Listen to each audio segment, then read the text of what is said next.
मध्ये बोलतेय, पण एक श्रोता म्हणून बोलल्याशिवाय राहत नाहीये. मला नेहमी असं वाटतं, मला सुरेश भटांच्या 2 ओळी आठवतात की एकदा केव्हा तरी मी वचन कवितेला दिले, राख रांगोळीचं माझ्या गुणगुणावे लागले.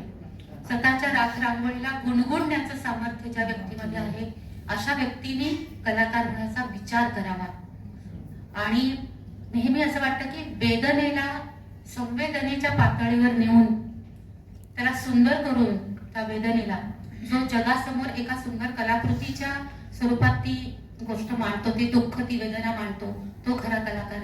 आणि आता जे ताईंनी गोष्ट सांगितली, एवढी वेदना जी ती त्यांनी इतक्या सुंदर गीताच्या स्वरूपात आपल्याला दिली, खरोखर ग्रेट.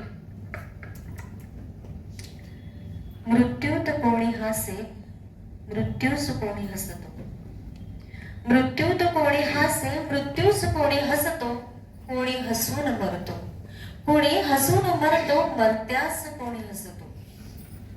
अश्रूत कोणी बुडतो, अश्रूत कोणी बुडतो. लपवीत कोणी अश्रू, सोयीनुसार आपुल्या कोणी सुरात रडतो. जनता धरीन पोटी साक्षात जनार्दनाला, जनता धरीन पोटी साक्षात जनार्दनाला. जनतेस कोणी पोटी पसून हार घेतो, जनतेस कोणी पोटी पसून हार घेतो. विजने कोणी सुखी अन भरल्या घरात कोणी, विजने कोणी सुखी अन भरल्या घरात कोणी. वनवास भोगणारा दुःखात शांत गातो, वनवास भोगणारा दुःखात शांत गातो.